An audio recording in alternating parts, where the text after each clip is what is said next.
All right, everybody, all together. How can you eat an elephant? Exactly. One bite at a time. Most of the time, change is accomplished in small bites and baby steps. Hey, this is Todd. Welcome to the Thrive Singles podcast. Whether you're single again or still single, stop hating being single and learn to thrive.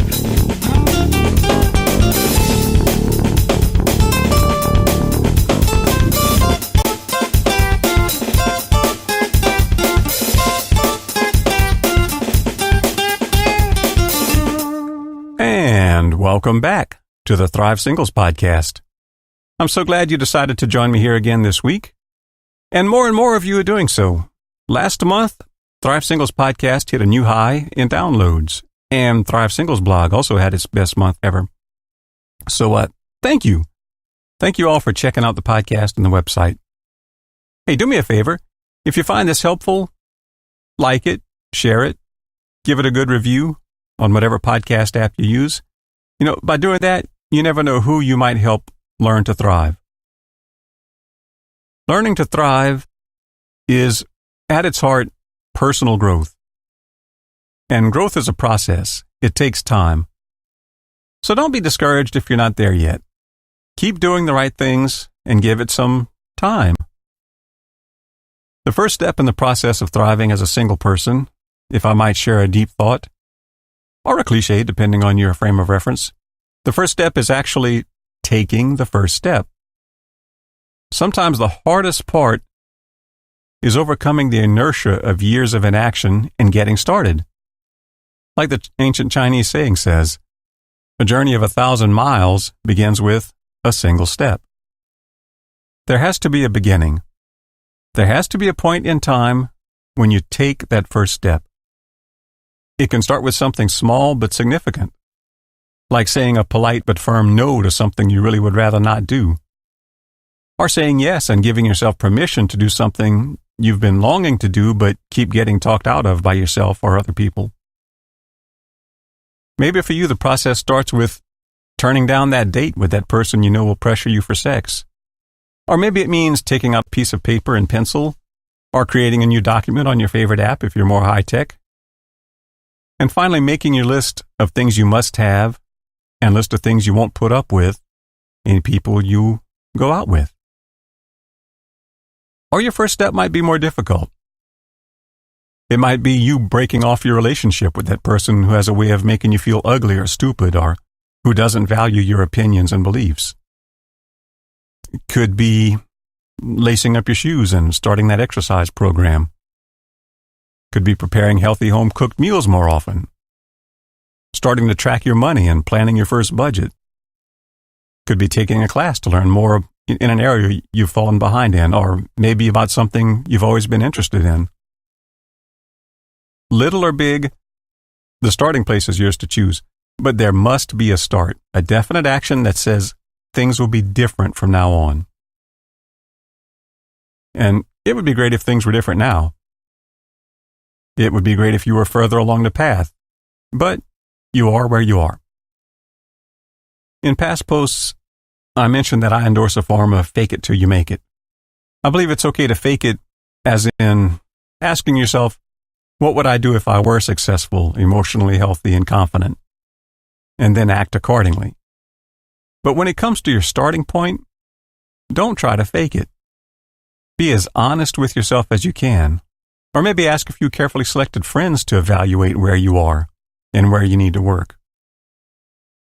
What do you need to work on? Your attitude, your people skills, dating skills, conversation skills, your personal appearance, personal hygiene, budgeting and financial skills, diet and exercise, your spiritual life. Rate yourself in each area. With each thing you find important, rate yourself. And then prioritize which areas you need the most work in, and areas which need the most immediate attention.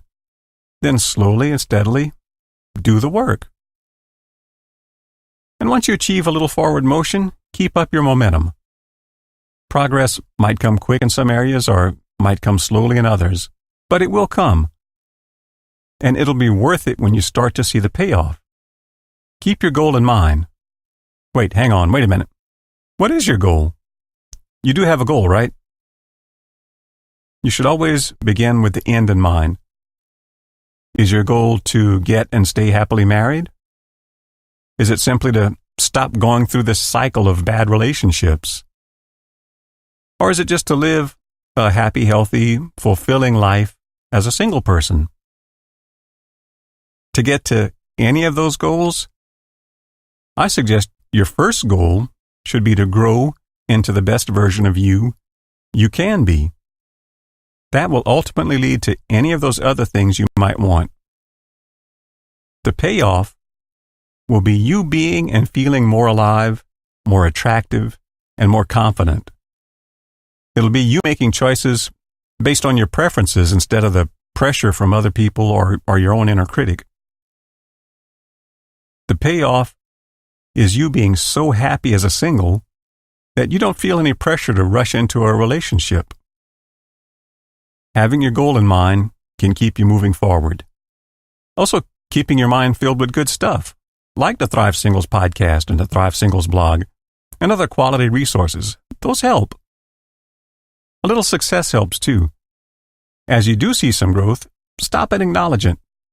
Give yourself a little pat on the back each time you take a tiny step forward. The word process seems so sterile and rigid, businesslike and utilitarian.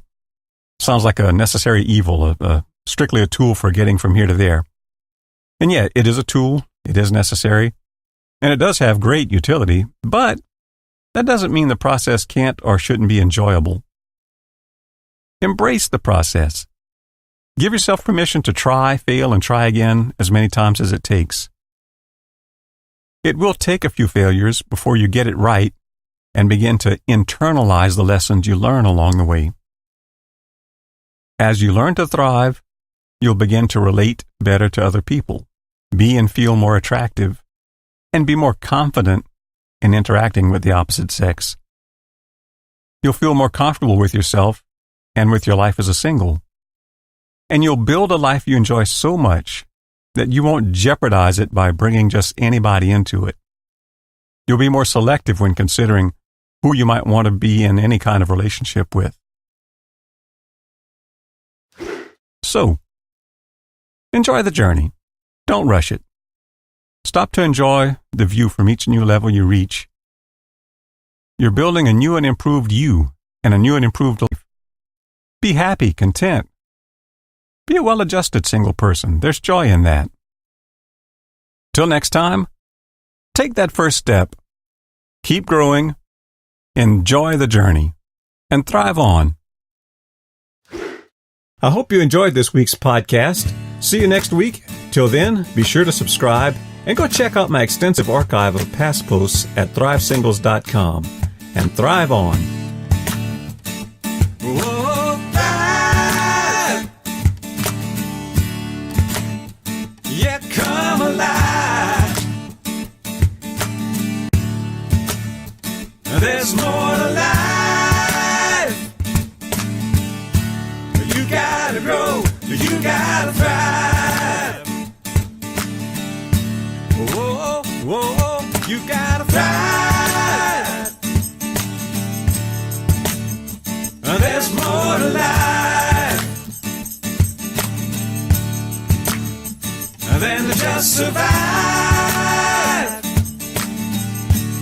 You gotta grow.